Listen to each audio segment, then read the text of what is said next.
আসসালামু আলাইকুম, কেমন আছেন সবাই? আশা করি সবাই ভালো আছেন। আমি বগুড়া ছিল আপনার বোন। অনেক ভাইয়া আপুরা আমাকে কমেন্ট করে যে আপু আপনার বাসা বগুড়া জেলায়, আপনি একটু বগুড়ার ভাষায় ভয়েস দেন না। তাই আমি আজকে একটু চেষ্টা করব বগুড়ার ভাষায় ভয়েস দেওয়ার জন্য। আপনারা ভুল ত্রুটি হলে একটু ক্ষমার দৃষ্টি দেখবেন। কেন জানি বগুড়ার ভাষায় ভয়েস দিতে চাইছি, আর মনে করেন যে কেন জানি খালি হাসি আসতেছে।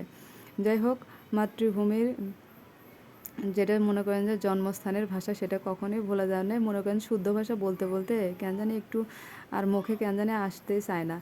তা আমি একটু আজকে চেষ্টা করতেছি, আপনারাও যদি ভুল টুটি হয় ক্ষমার দৃষ্টি দেখবেন, ঠিক আছে? দেখেন, পেঁয়াজ মরিচ আদা রসুন সব একসঙ্গে কষে নিয়ে তারপর আমি মুরগি আলাদা করে কেটে রাখছিনো। তো মনে হয় যে ওগুলো মুরগি আমি মশলাপাতির মধ্যে দিয়ে ভালো করে নেড়ে চেড়ে দিলাম। দিয়ে এখন আমি একটা ঢাকনা দিয়ে ঢেকে দিব, বুঝছেন? আমি কিন্তু একটু চেষ্টা করতেছি, আপনারা কেউ হাসবেন না। এই যে ঢাকনাটা 5-7 মিনিট পর তুলে আবারও মনে মনে করেন যে নেড়ে চেড়ে দিচ্ছি, যাতে কড়াইয়ের সাথে মনে করেন যে লেগে না যায়। লেগে গেলে তো পরা পরা গন্ধা কবি, বুঝছেন নাই? এই জন্যে বারবার নেড়ে চেড়ে দিচ্ছি। দেখেন, কষানো কিন্তু সুন্দর হচ্ছে। হামাগুড়ে ওইদিকে এইভাবেই কষাই, বুঝছেন? মাঝে মাঝে একটু আলু দিয়েও খাই আমরা, কিন্তু আজকে আলু দিব না, যেহেতু মেহমান আসছে। মেহমানের কি আলু দেওয়া যায়? আলু দিলে বলবে যে এটা কি, মনে করেন যে ফকিন্নি আত্মীয় বাড়ি যাচ্ছি। তো ভিআইপিভাবে একটু রান্না করার চেষ্টা করতেছি। এই যে আমি আবারও মনে করেন যে 5-7 মিনিট পর তুলে আমি আবারও নেড়ে চেড়ে দিচ্ছি। সুন্দর করে কিন্তু কষানোর চেষ্টা করছি, যাতে মেহমানরা খেয়ে বলে যে না, খুব সুন্দর হয়েছে আমার আপুর বা ম্যাডামের রান্নাটা, ঠিক আছে? তাই কেমন হচ্ছে আমার ভয়েসটা একটু কমেন্ট করে জানাবেন কিন্তু। আমি অনেক চেষ্টা করতেছি, ঠিক আছে? আর খালি হাসি আসতেছে আমার, যে কেমন করে জানি বলতেছি আপনাকে বোঝাতে পারি না আমি। দেখেন, আমার মুরগিটা কিন্তু কষান হয়ে গেছে। আলাদা করে গরম পানি করে রাখছেন, সেগুলো মনে করেন যে এখন দিয়ে দিলাম।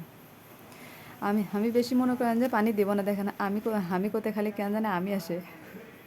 শুদ্ধ ভাষা বলতে বলতে অভ্যাস হয়ে গেছে, বুঝছেন? আমি কিন্তু পানি খুব কম করেই দিয়েছি। পোলট্রি মুরগিতে পানি বেশি দিলে একদম ভালো লাগে না।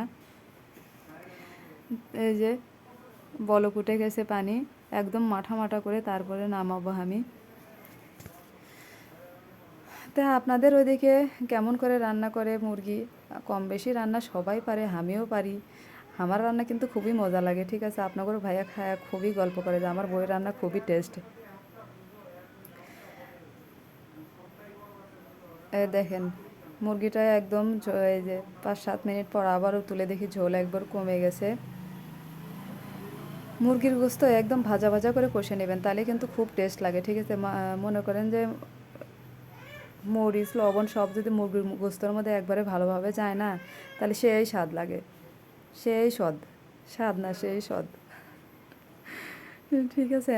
আজকে খালি হাসলাম আর লজ্জায় লজ্জায় ভয়ে দিলাম, আপনারা ক্ষমার দৃষ্টিতে দেখবেন। আমি কিন্তু খুব ট্রাই করেছি, খুব চেষ্টা করেছি, ঠিক আছে, ভয়েস দেওয়ার বগুড়ার ভাষায়। তো আমার রান্নাটা কেমন হলো, আমার রান্নাটা একটু কমেন্ট করে জানাবেন আপনারা। আশা করি খুব ভালো লাগবে। নেক্সট টাইম আরও চেষ্টা করব, বুঝছেন?